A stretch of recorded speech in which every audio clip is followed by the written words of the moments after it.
Om Swastiastu, selamat berjumpa kembali dalam mata kuliah Ekologi Hewan pada hari ini.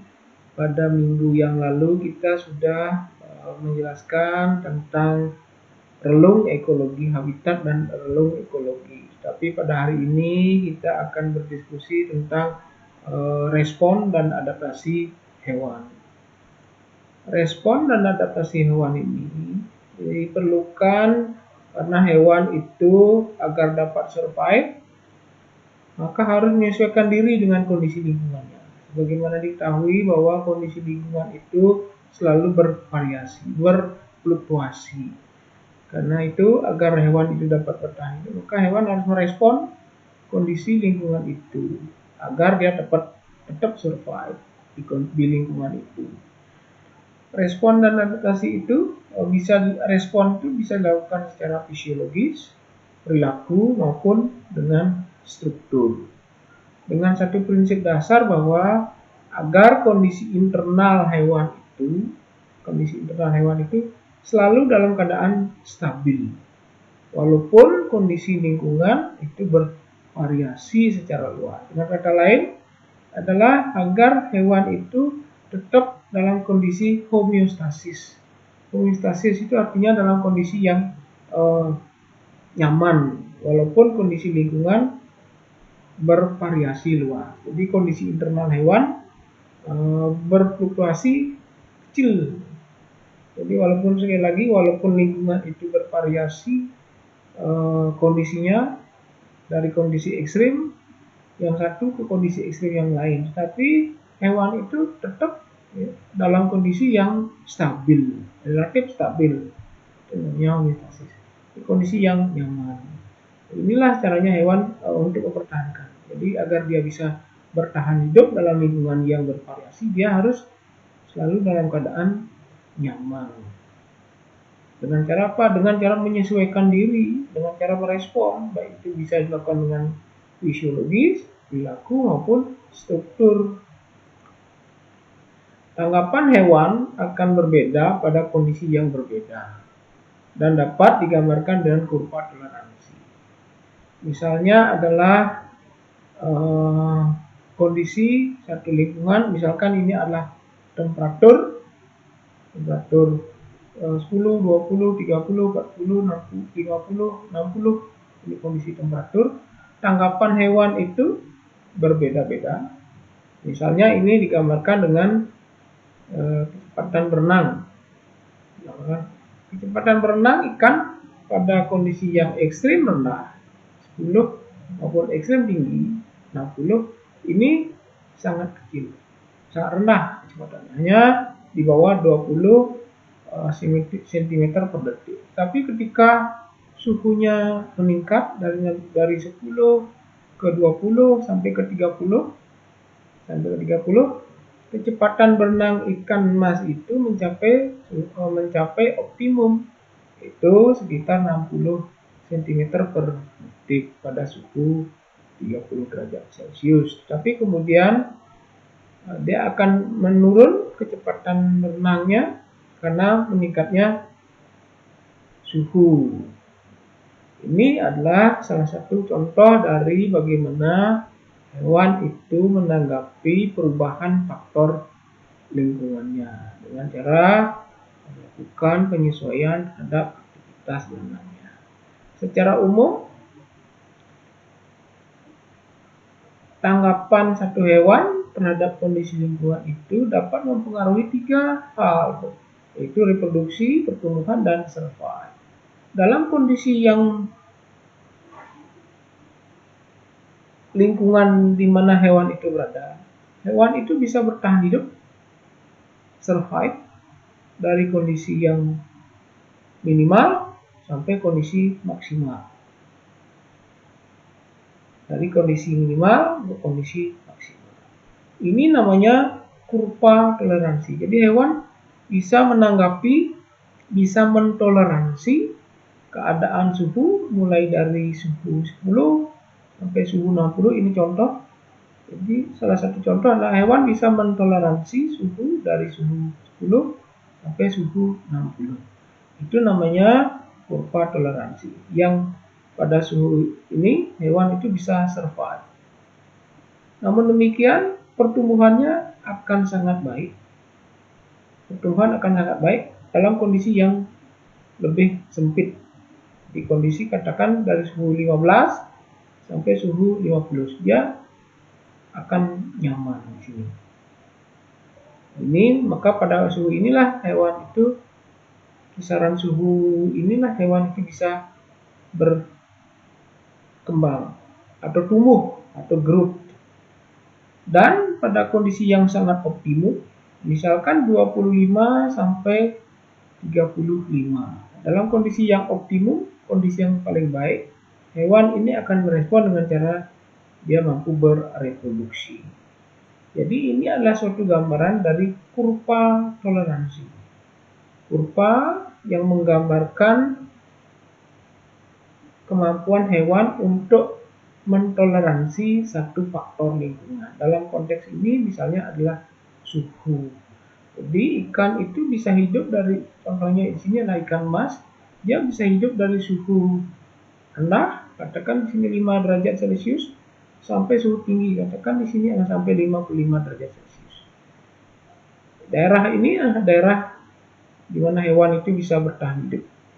Atau kurva toleransi. Ini namanya kurva toleransi. Dan tanggapan itu berbeda-beda tergantung pada kondisi. Kalau kondisinya optimum, dia bisa bereproduksi. Kalau kondisi yang nyaman, ini bisa berkembang, growth, tumbuh.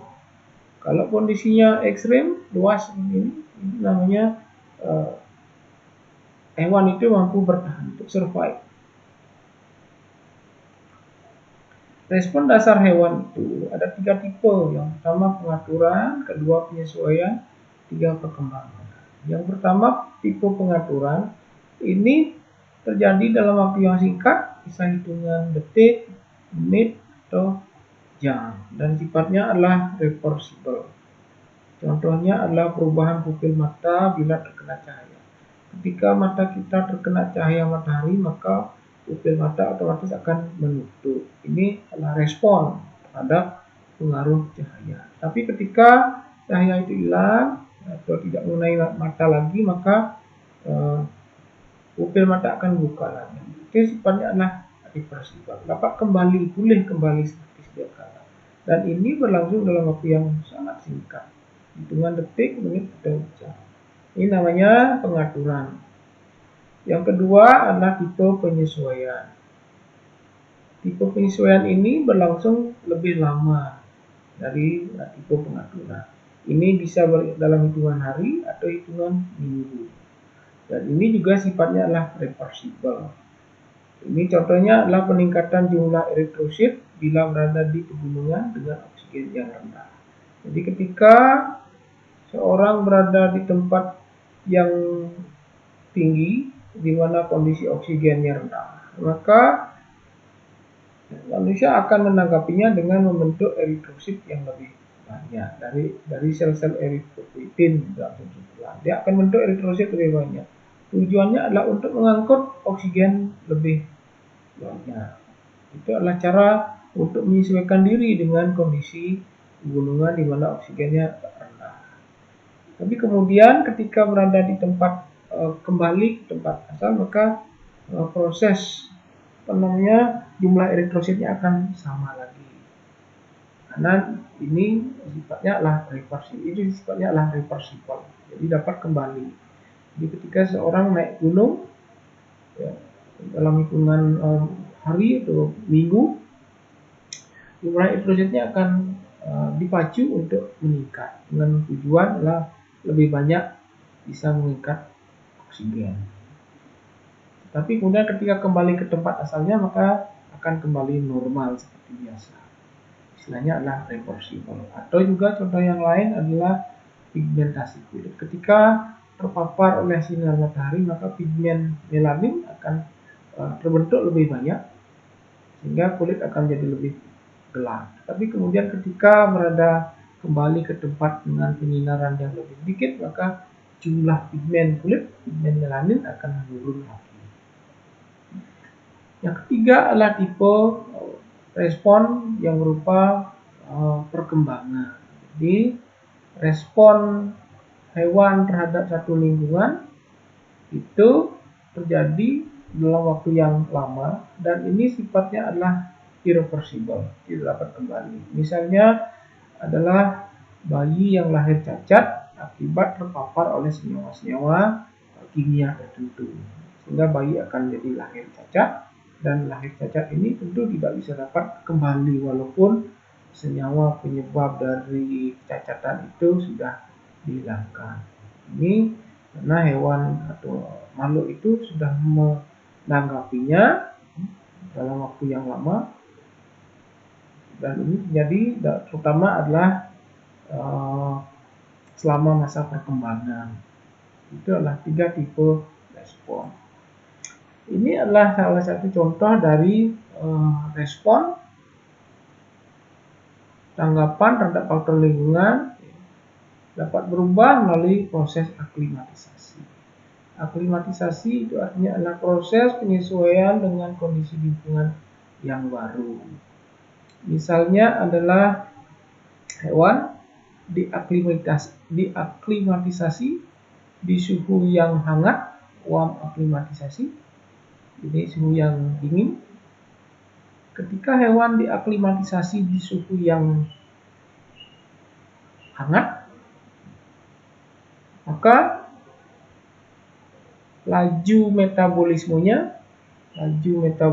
log metabolismenya akan lebih rendah.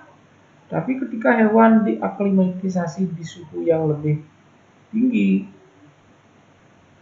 suhu yang dingin, diaklimatisasi yang suhu yang dingin, cold aklimatis, maka laju metabolisme akan semakin meningkat, lebih tinggi daripada hewan diaklimatisasi di suhu yang hangat. Jadi sekali lagi, hewan yang diaklimatisasi di suhu yang hangat, warm, suhu hangat, akan memiliki laju metabolisme yang lebih rendah dibandingkan dengan hewan yang diaklimatisasi di suhu yang dingin.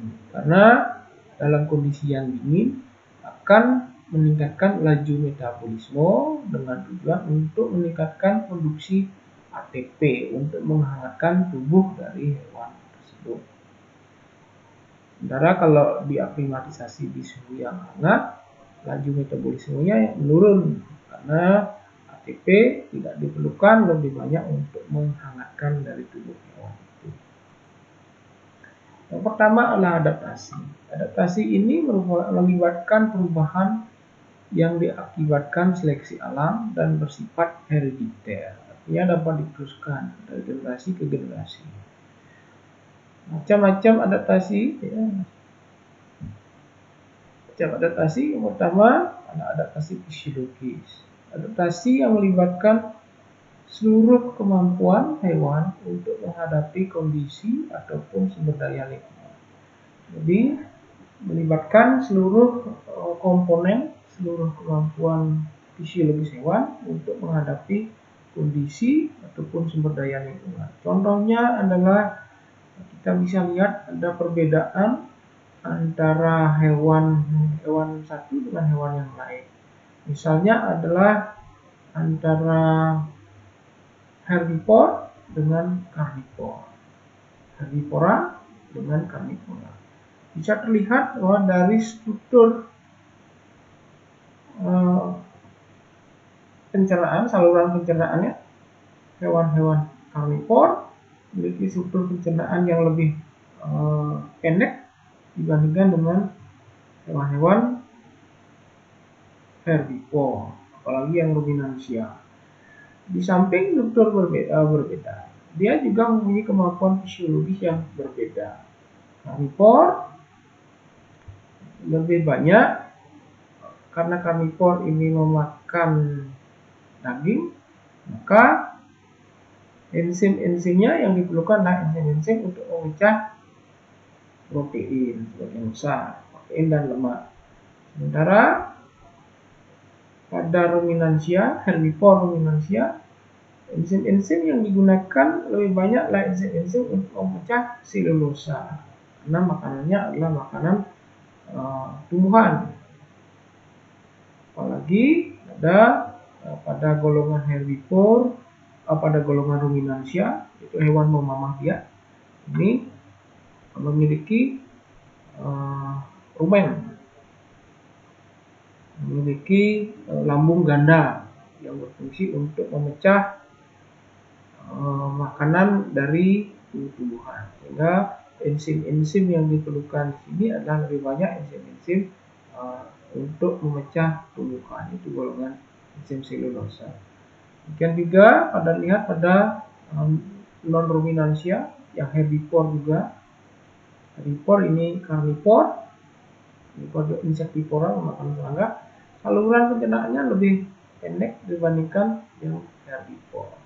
Demikian juga enzim-enzim yang digunakan juga tentu akan berbeda. Di sini lebih banyak digunakan enzim pemecah selulosa. Ini enzim digunakan untuk memecah protein. Itu secara fisiologis ya menyesuaikan dengan memiliki jenis-jenis enzim yang berbeda. Ini juga contohnya pada herbivore dan karnivor ada jelas perbedaan dari segi struktur beda, dan dari segi fisiologis juga berbeda. Karena herbivore lebih banyak makan tumbuhan, karnivor memakan daging. Sehingga enzim-enzim yang diperlukan juga berbeda. Kemudian adaptasi struktur. Adaptasi struktur juga bisa dilihat dari beberapa contoh dari burung pink Galapagos. Burung pink Galapagos ini pertama dipercaya berasal dari satu nenek moyang yang sama yang limpah di Amerika Latin dan Kepulauan Pasifik, namanya Platinia jacarina. Tetapi karena suatu peristiwa burung-burung ini sampailah di Kepulauan Galapagos. Kemudian dia menyesuaikan diri dengan tempat di mana dia berada. Ada yang kebiasaannya memakan serangga, ada yang kebiasaan memakan biji, ada yang kebiasaan memakan sebagai predator. Sehingga lama-lama secara struktur juga akan memiliki bentuk paruh yang berbeda. Kalau yang memakan serangga atau memakan serangga, paruhnya akan lebih kecil. Kemudian yang memakan biji, paruhnya akan lebih pendek dan kuat. Kemudian juga paruh pada burung yang berfungsi sebagai predator dengan memiliki paruh yang kuat, kuku yang tajam, dan juga mata yang tajam untuk melihat bangsa dari jauh. Ini adalah satu bentuk adaptasi struktur dari hewan itu untuk menyesuaikan diri dengan kondisi lingkungan. Itu dalam konteks ini adalah kebiasaan makan makanan yang ditemui di tempat itu. Ini juga bisa kita lihat perbedaan struktur gigi dan juga rahang dari beberapa makhluk. Yang pertama ini adalah manusia yang makan omnivore, ini adalah karnivor, ini adalah herbivore. Pada jenis karnivor, struktur yang berkembang adalah taring, karena berfungsi untuk merobek mangsa. Sementara pada golongan herbivore yang berkembang pertama adalah gigi geraham. Demikian juga pada omnivore yang berkembang adalah gigi geraham dengan struktur rahang yang berbeda. Ini adalah satu bentuk adaptasi untuk menyesuaikan diri dengan sumber pakan di mana makhluk itu berada dan jenis makanan yang dimakannya. Yang ketiga adalah adaptasi perilaku. Adaptasi perilaku ini merupakan tindakan yang tampak yang dilaksanakan oleh makhluk untuk menyesuaikan diri terhadap lingkungan. Perilaku ini dapat berupa, yang pertama ini contohnya pada tumbuhan, sama contohnya pada tumbuhan. Ini namanya tropisme. Tropisme itu gerakan atau orientasi arah yang dimiliki oleh organisme yang tidak memiliki sistem saraf. Organisme yang tidak memiliki sistem saraf adalah tumbuhan. Kalau hewan memiliki sistem saraf. Hanya tumbuhan tidak memiliki sistem saraf. Dia hanya mengandalkan sistem hormon. Contohnya adalah fototropisme. Jadi gerakan hewan tumbuhan ke arah cahaya matahari, di mana pucuk daun akan bergerak mendekati sumber rangsangan, yaitu matahari. Demikian juga geotropisme, gerakan dari akar utama akan bergerak ke arah geo atau bumi. Yang kedua, gerakan taksis, itu berupa gerakan-gerakan yang tanggap terhadap rangsangan tertentu. Ini pertama adalah respon hewan untuk menanggapi rangsangan berupa rangsangan tertentu. Ini terutama pada hewan-hewan rendah. Misalnya ada namanya kinesis, di mana gerakannya adalah berupa gerakan yang tidak terarah untuk menyesuaikan diri karena ada misalkan magnesium yang dideteksi dengan zat kimia tertentu itu akan bergerak ke arah yang tidak tentu. Kemudian gerakan yang kedua adalah gerakan berarah atau menuju atau menjauhi sumber rangsangan. Misalnya adalah ngengat yang terbang menuju sinar lampu. Misalkan di malam hari banyak ngengat yang mendekati sinar. Itu adalah karena adanya rangsangan berupa sinar. Jadi mereka menyesuaikan diri dengan kondisi yang. Kemudian yang ketiga namanya orientasi yang transversal dengan membuat sedikit sudut terhadap arah stimulus. Ini contohnya adalah gerakan lebah madu karena ada rangsangan yang berupa sumber pakan yang ada di tempat tertentu. Kemudian akan menjadi rangsangan, dan untuk memberikan tanda atau sinyal kepada anggota-anggota yang lain, maka lebah itu akan membentuk sebuah gerakan yang tertentu dengan arah-arah tertentu, sehingga bisa menunjukkan di mana letak atau posisi dari makanan itu. Itu namanya gerakan orientasi. Yang ketiga adalah gerakan refleks. Gerakan refleks ini merupakan gerakan otomatis yang terjadi akibat beroperasinya mekanisme reseptor-efektor yang sederhana dan bersifat proporsional. Artinya hewan itu akan melakukan respon berupa gerakan yang bisa bersifat refleks, karena ada rangsangan tertentu, dan mekanisme refleks ini melibatkan mekanisme reseptor-efektor. Artinya ketika sinyal diterima oleh ujung-ujung saraf, yaitu reseptor, akan diteruskan kepada saraf di sumsum tulang belakang karena dia sebagai refleks.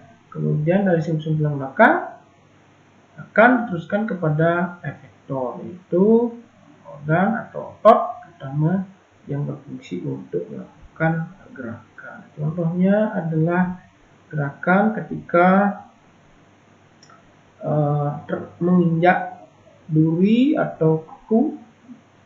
Injak duri paku ini adalah sebuah stimulus rangsangan yang diterima oleh reseptor di ujung-ujung saraf, kemudian akan dibawa oleh saraf aferen menuju ke spinal cord. Dari spinal cord kemudian diteruskan oleh saraf aferen menuju ke otot. Otot ini sebagai efektor, sehingga otot ini akan berkontraksi untuk menarik kaki sehingga kaki ini bisa terangkat. Ini adalah salah satu bentuk contoh dari adaptasi bagaimana menghadapi situasi yang berupa rangsangan dari adanya paku ini. Atau kalau hewan yang lain mungkin menghadapi panas yang tiba-tiba, maka hewannya kan bisa bergerak secara refleks dengan mekanisme yang sama. Kemudian keempat adalah namanya insting. Insting itu atau naluri, insting ini merupakan satu perilaku yang rumit, yang khas spesies dan terstereotip artinya terpatri di dalam tubuh hewan itu dan terjadi secara otomatis oleh induksi stimulus yang tepat. Misalnya adalah perilaku naluriah dari hewan untuk kawin. Ini dipicu oleh adanya status fisiologis dari hewan itu, misalkan matang gonan atau sudah siap untuk bereproduksi. Matang gonan, status matang gonan ini akan membawa hewan itu kepada sebuah suasana hati atau mood atau keinginan untuk melaksanakan perilaku kawin, dan ini didorong oleh adanya stimulus isyarat, bisa karena ada pasangan yang terlihat oleh hewan yang lain, maka ini akan menjadi pemicu, jadi pelatuk untuk terjadinya mekanisme naluriah yaitu kawin, dan tentu ini melibatkan yang namanya sistem saraf. Itu namanya insting. Jadi ini sifatnya alami pada hewan tertentu dan sifatnya terpatri. Jadi dia hewan anaknya itu tidak akan pernah belajar untuk melaksanakan perilaku naluriah ini. Perilaku kawin ini tidak diperoleh dengan cara belajar, tapi ini adalah sudah terstereotip, terpatri di dalam tubuh hewan itu, dan ini khas untuk spesies-spesies tertentu. Misalkan juga burung, dia akan membuat rumah dengan bentuk yang sama dengan rumah induk yang sebelumnya. Atau hewan-hewan yang lain, tawon juga akan membentuk rumah yang sama bentuknya dengan tawon yang lain tanpa diperoleh melalui proses belajar. 5 adalah adaptasi yang diperoleh dengan cara belajar, yang dikenal dengan yang pertama adalah namanya habituasi atau pembiasaan. Jadi pembiasaan itu artinya hewan tidak lagi memberi respon yang tidak berarti dalam kehidupannya. Misalnya seekor kucing setiap hari mendapatkan suara yang sama, maka suara itu tidak akan mempunyai arti lagi walaupun suara itu diberikan kepada hewan kucing itu, karena dia sudah terbiasa mendengar suara-suara itu sehingga dia tidak menanggapinya lagi. Kemudian pengkondisian, di satu kondisi stimulus yang tadinya tidak mempunyai arti setelah mengalami pengalaman menjadi penting artinya, karena telah terbina hubungan antara stimulus dengan suatu ganjaran atau hukuman. Ini contohnya misalnya adalah seekor anjing yang di setiap mau diberikan makanan, maka sebelum diberikan makanan dibunyikan suara, misalkan suara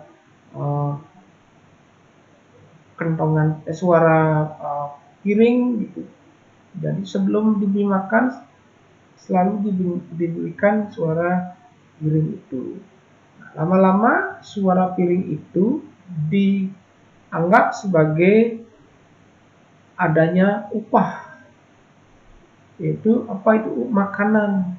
Jadi setiap ada suara piring maka itu berarti ada makanan, sehingga suatu ketika hanya dengan suara piring saja maka hewan anjing itu sudah mengeluarkan liur karena menganggap bahwa setiap suara piring itu adalah ada makanan. Itu namanya mengkondisikan. Jadi suara yang tadinya tidak mempunyai arti setelah mengalami proses pengalaman, maka ini penting karena telah terbina hubungan antara stimulus dengan suatu ganjaran. Itu namanya pengkondisian. Yang ketiga, perekaman atau imprinting. Ini namanya proses belajar yang diperoleh karena telah terbina kesan hubungan secara mantap dalam ikatan dengan objek lain yang pertama kali dilihatnya. Jadi ketika ini adalah satu contoh ketika Konrad Lorenz melakukan sebuah penelitian pada burung, pada angsa, pada bebek.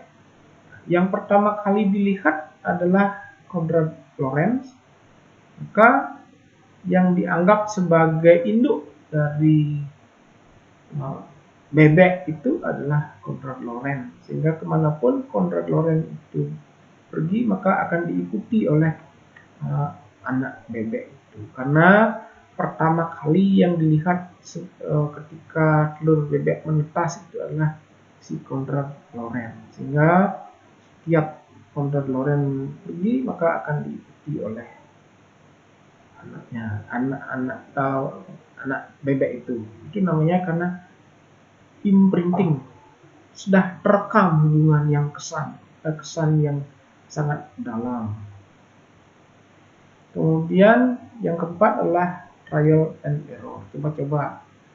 Ini adalah satu bentuk adaptasi yang terjadi karena eliminasi atau menghilangkan dari semua rangsangan dan respon kecuali yang relevan dengan diperolehnya ganjaran. Jadi semua respon-respon yang tidak mempunyai arti ini dihilangkan, kecuali satu yang ada ganjaran atau upah. Ini misalnya adalah burung yang mencoba-coba untuk mematuk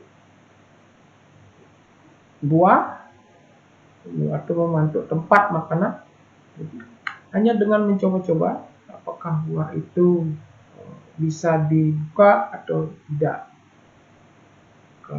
Kalau tidak bisa dibuka maka akan beralih ke buah yang lain. Saya kira itu untuk pertemuan respon dan adaptasi. Saya kira cukup. Saya akhiri dengan Param Santi. Om Santi Santi Om.